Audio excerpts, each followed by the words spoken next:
Connosco no 360 o embaixador António Martins da Cruz e também Pedro Silva Pereira, vice-presidente do Parlamento Europeu. Aos dois, muito boa noite e obrigado por estarem connosco. Pedro Silva Pereira, há momentos a informação de que o Conselho Europeu aprovou mais medidas restritivas em relação à Rússia, incluindo uma lista negra em relação a alguns indivíduos russos. São sanções suficientes aquelas que temos visto até agora para que Putin de alguma forma recue? Bom, as sanções que têm vindo a ser aplicadas e que são hoje agravadas dada a situação nova militar no terreno, são sanções sem precedentes. É verdade que as sanções económicas ou políticas nunca têm a envergadura das sanções militares, de uma resposta militar no terreno, e por isso poderão deixar sempre uma certa sensação de ficarem aquém do que se justificaria. Mas a verdade é que a Rússia é uma potência nuclear e ninguém deseja precipitar uma terceira guerra mundial, que seria uma guerra nuclear. E é por isso que não se aplica a chamada, tenho ouvido nas últimas horas, a chamada bomba atómica das sanções, que está relacionado com o sistema SWIFT financeiro. É por isso que não se avança já para essa fase? Eu queria deixar claro que as sanções que têm vindo a ser aplicadas são sanções, como digo, sem precedentes, enérgicas e energéticas, são sanções poderosas, e o seu agravamento, como hoje acontece, não deixará de provocar uma moça, um impacto na economia russa. Mas também é verdade que nós temos que admitir ainda uma evolução da situação no terreno e que essa evolução, para quadros que ninguém pode prever em tom otimista, venha a ter ainda outros momentos de resposta numa escalada de sanções proporcional à evolução da situação no terreno. E, portanto, esse tipo de medidas não está certamente excluído, o afastamento da Rússia do sistema de pagamentos SWIFT, a aplicação de outras medidas no que diz respeito à limitação das exportações de determinados produtos sensíveis, o alargamento das medidas que estão aplicadas já ao sistema financeiro, aos bancos e aos oligarcas russos, tudo isso pode ter uma expansão e um alargamento. Fala-se muito da questão do próprio Putin não ser pessoalmente visado nas medidas que foram aplicadas até agora. Penso que isso se justifica por um esforço que o Ocidente mantém, apesar de todas as circunstâncias, para manter canais diplomáticos que procurem uma solução para este conflito, mas a União Europeia, quando discutiu sanções inicialmente, discutiu logo 4 pacotes de sanções que numa escalada de resposta viessem a ser aplicados. Hoje aconteceu um novo grau dessa resposta sancionatória, teremos outras no futuro. Como o Presidente Biden explicou, essas sanções não têm o efeito mágico de travar as ambições imediatas do Presidente Putin, mas elas a prazo não deixarão de produzir um efeito, em particular sobre a economia russa, e, portanto, terão um efeito de desgaste, assim se espera, das ambições do Presidente Putin. Sr. Embaixador, nesta altura, apesar das sanções, o som dos mísseis que foram lançados e das armas tem um peso maior. Bom, vamos lá ver. Como é que chegámos a esta situação? Chegámos a esta situação, vamos ser honestos, falharam as técnicas negociais, quer da União Europeia, quer dos Estados Unidos. Falharam provavelmente porque o Sr. Putin estava determinado e é ele que tem os timings e a capacidade de decisão. E como não é um democrata, decide sozinho, ao passo que nós temos que coordenar as nossas posições. Decide e enganou, aparentemente, pelos encontros que houve nos últimos tempos. Eu acho que ele não enganou nada. Nós assistimos a diplomacia europeia a fazer romarias a Moscovo. E ele a dizer, não, eu só falo com o Sr. Biden. O Sr. Biden usou uma técnica negocial, os Estados Unidos, que não foi usada nem por Obama, nem por Clinton, nem pelos Bush, pai e filho, que foi o disclosure da informação. É uma técnica negocial que tinha sido usada pelo Kennedy nos mísseis de Cuba em 1962, se a memória não me falha. Não resultou. Chegámos à seguinte situação: não mexemos um dedo pela Ucrânia, porque a Ucrânia não é membro da NATO, não pode invocar o artigo 5º, portanto não há nenhuma intervenção militar para além do equipamento que foi para lá mandado. E o que é que nós podemos fazer agora? Antes de passar à mesa das negociações, podemos fazer duas coisas. Por um lado, manter a unidade, quer da Aliança Atlântica, quer da União Europeia, e depois medidas de contenção. Dois tipos de medidas de contenção. Uma, a dissuasão, pôr tropas nossas, forças de reação rápida da Aliança, nos 7 países que fazem fronteira com a Rússia, os 3 bálticos, e com a Ucrânia, os 4 da NATO e da União Europeia, e esperar que o Sr. Putin decida quando é que podemos passar à mesa das negociações, porque é ele que vai decidir. Simplesmente ele vai decidir, e vai decidir o seguinte: como é ele que escolhe, as negociações são no chamado day after. E, portanto, na situação em que se encontra a Ucrânia quando formos para a mesa das negociações, e não na situação em que se encontrava anteontem entre as operações militares. E a Rússia, que vai fazer seguramente contramedidas ou contra-sanções àquelas que foram decretadas e que fazem parte das nossas habituais respostas flexíveis, e é assim que nós devemos proceder. O que é que vai fazer a Rússia? Vai exigir, muito provavelmente, era o que eu faria se estivesse no lugar deles, as sanções vêm para a mesa das negociações. Portanto, eu negociei, mas o pacote de sanções está aqui na mesa das negociações. As sanções, na minha opinião, não terão um efeito, como o Sr. Vice-Presidente do Parlamento Europeu acaba de dizer, e que eu cumprimento outra vez.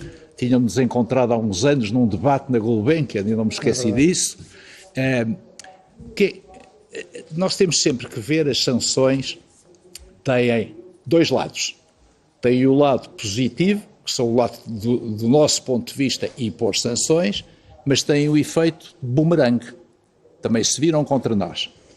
No lado positivo, são assimétricas, porque quem vai sofrer é o povo russo, não vão sofrer os quadros nem as elites russas, porque esses têm sempre formas e caminhos de desviar as sanções.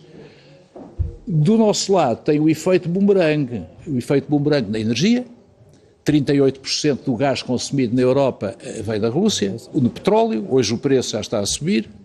Isto vai fazer com que se agrave a inflação, e aí estamos a entrar numa coisa que, além da energia, nos interessa a nós portugueses. Provavelmente vão subir as taxas de juros. Isto tem efeitos na dívida pública e na dívida das empresas e das famílias. Quanto ao SWIFT, que há bocado falou, é muito importante, como o Sr. Doutor disse, muito importante o SWIFT, mas eu creio, como sabe, a Rússia já inventou um SWIFT que pratica com a China. Portanto, pode fazer uma triangulação com esse SWIFT russo-chinês para escapar às proibições do SWIFT. Ouça, o Irão tem sanções há muitos anos e toda a gente sabe que, até nós sabemos, como é que eles vendem o petróleo fazendo triangulações. É a vida, como dizia um primeiro-ministro cujo nome não me ocorre, mas gosto muito. E coitado, olha, uma das coisas que me dá pena, porque eu tenho uma grande estima e admiração pelo Sr. Engenheiro Guterres, é que o poder de veto da Rússia bloqueia as Nações Unidas. O Conselho de Segurança, se reunir, não vai decidir nada. E o secretário-geral das Nações Unidas está reduzido ao uso da palavra. Tem muito poder, mas parece que ele e o Vaticano só têm o poder da palavra, o que é uma pena, porque devia-se, se um dia houver uma revisão da Carta das Nações Unidas, eu sei que é muito difícil, sim. Eu passei muitos anos nas Nações Unidas, sei que é muito difícil, mas de qualquer maneira temos que, na reconstrução da segurança da Europa e provavelmente na reconstrução da segurança do mundo que vai seguir a isto, eu acho que quem pensa nestas coisas e, sobretudo, quem passa para a mesa das negociações, devia arranjar fórmulas e caminhos para as Nações Unidas poderem ter uma maior capacidade de intervenção nestes momentos críticos para todos nós. Será um processo difícil e porque complicado. as grandes potências provavelmente não irão bloquear isso. Há aqui, falávamos há pouco, ou eu falava há pouco da força das armas e dos mísseis que estão nesta altura a cair na Ucrânia, mas a Rússia também tem uma outra força que afeta muito a Europa, que é a força da energia, em particular do gás, e que está a ser utilizado. Com certeza que sim. Deixe-me só uma palavra sobre a questão das Nações Unidas. Como o Sr. Embaixador sabe melhor do que ninguém, a revisão da Carta das Nações Unidas carece da concordância dos cinco que têm o direito de veto. E, portanto, lá está a Rússia, como está a China, e por alguma razão as muitas tentativas de reforma bloquearam sempre quando têm a ambição de ir tão longe quanto uma alteração profunda da estrutura das Nações Unidas. Em todo o caso, é verdade, o secretário-geral das Nações Unidas tem o poder da palavra e usou-o de forma particularmente corajosa nesta Foi até crise. Criticado depois também pela própria Rússia. Criticado pela Rússia exatamente por causa disso. Porque denunciou a violação do direito internacional sem hesitações e, em particular, por uma razão que eu diria que ele foi até quase forçado, não apenas pelas circunstâncias, mas pela argumentação que o presidente Putin, a certa altura, apresentou, tentando indicar que a sua operação militar correspondia a uma operação de manutenção de paz. O que obrigou, evidentemente, o secretário-geral das Nações Unidas a pôr os pontos nos is. Uma operação de paz é outra coisa e, com certeza, não é isto. Agora, indo à questão da energia, é verdade que há um problema estratégico na Europa de dependência energética, que não se coloca do mesmo modo para todos os países, mas que é particularmente visível no caso da Alemanha, que está agora colocada numa encruzilhada estratégica do ponto de vista energético muito evidente, porque, por um lado, partilha com os outros países europeus as metas ambiciosas de descarbonização, e, por outro lado, tem uma parceria política no governo com os verdes que confirma uma orientação contra a energia nuclear e tinha uma dependência que, aliás, pretendia aumentar através do Nord Stream 2 em relação ao abastecimento do gás natural russo, e agora vai ter que procurar outras soluções que não estão ao virar da esquina, que são complexas e que são difíceis de construir.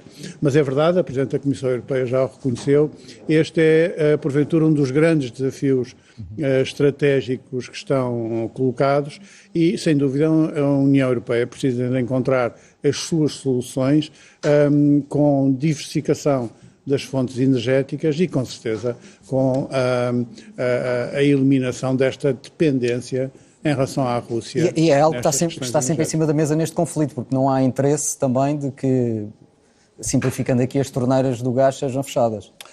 Bom, mas é verdade, mas eu quando dizia há pouco que as sanções eram enérgicas e energéticas, é porque a certa altura havia dúvida de que o gasoduto do Nord Stream 2, que vai duplicar ou iria duplicar o abastecimento de gás natural diretamente da Rússia para a Alemanha, se viria a constar do pacote de sanções, porque a sua importância estratégica para a Alemanha é de tal modo grande que se gerou essa dúvida. Mas o chanceler Olaf Scholz teve também aí a lucidez e a coragem de se antecipar e de, por sua própria conta, anunciar a suspensão desse projeto, o que tem relevância, certamente para a economia russa, porque as receitas que aí estariam em causa são importantes e tem, como acontece muitas vezes com estas sanções, um efeito de bumerangue, como dizia o Sr. Embaixador muito bem, também na economia europeia. Por isso, às vezes, há algumas pessoas que olham para a lista de sanções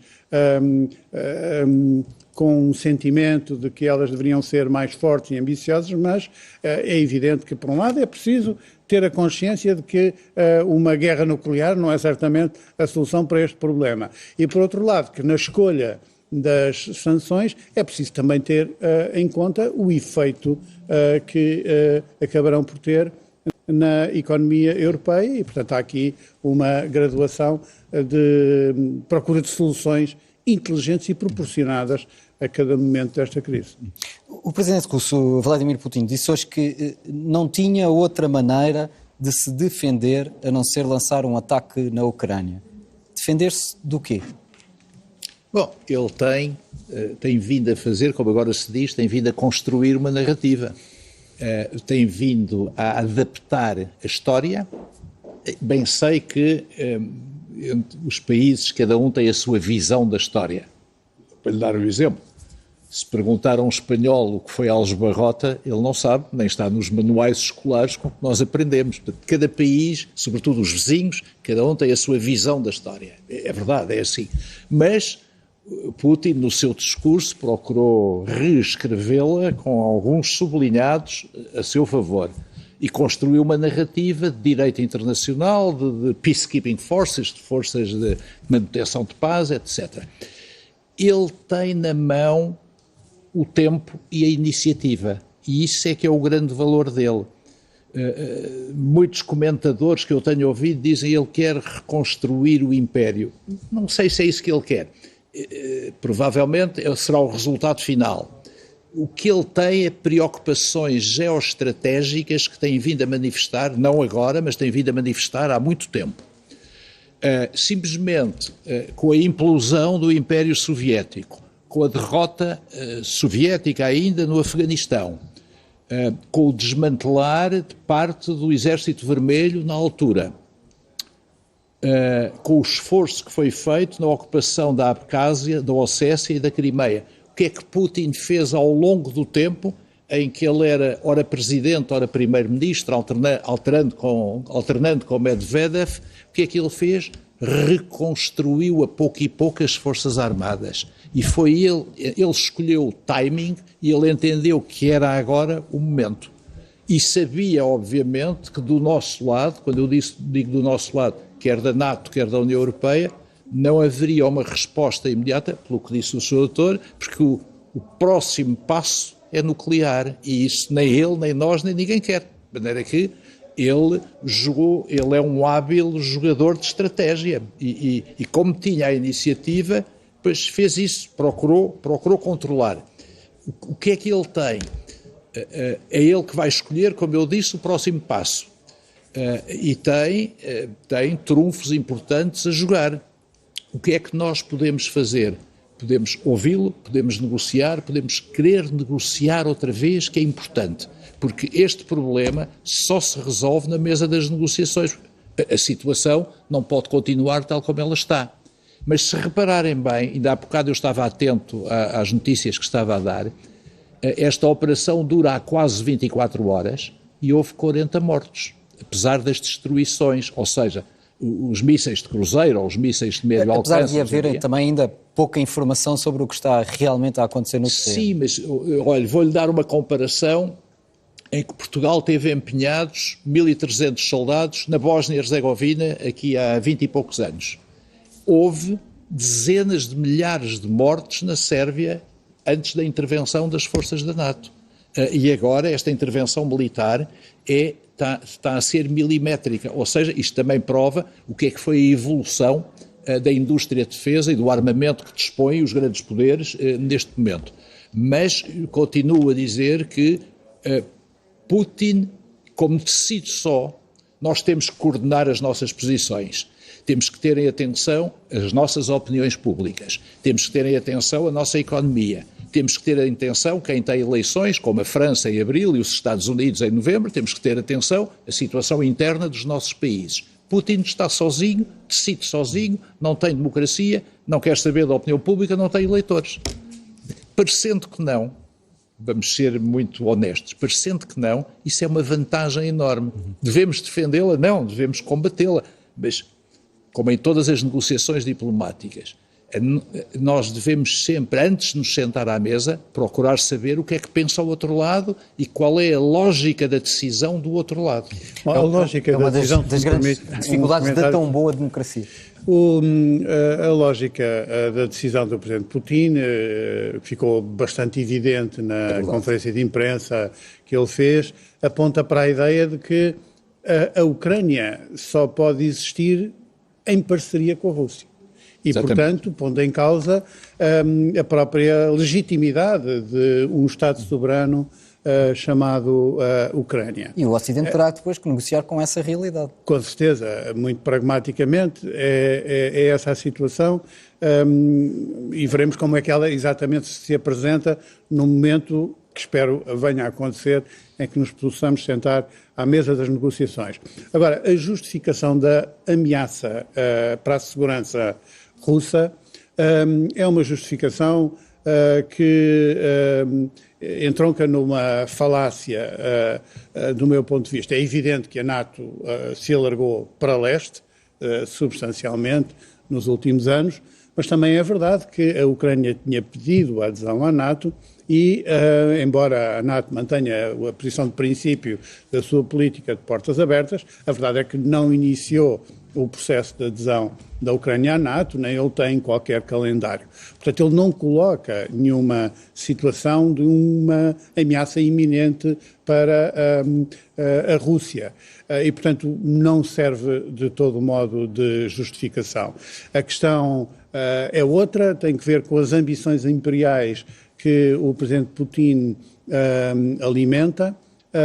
E é verdade que essas ambições imperiais agora manifestam-se a propósito da Ucrânia, mas poderão ter outros alvos num futuro mais ou menos próximo. Por isso é que é tão importante que esta crise esteja a provocar dois efeitos da maior relevância. Por um lado, a afirmação de unidade da União Europeia, que hoje foi confirmada neste Conselho Europeu, e, por outro lado, eu diria um certo relançamento da Aliança Transatlântica e do papel da NATO, e uma das coisas que decorre da intervenção que o presidente Biden hoje fez é que os membros da NATO, incluindo esses do leste europeu, sendo território NATO, beneficiam da proteção do artigo 5º da defesa coletiva, o que significa que em caso de agressão a resposta será diferente daquela que está a ser na Ucrânia, porque a Ucrânia não é um território NATO. Pedro Silva Pereira e Sr. Embaixador António Martins da Cruz, muito obrigado aos dois por terem estado aqui no 360. Boa noite, obrigado. Muito obrigado.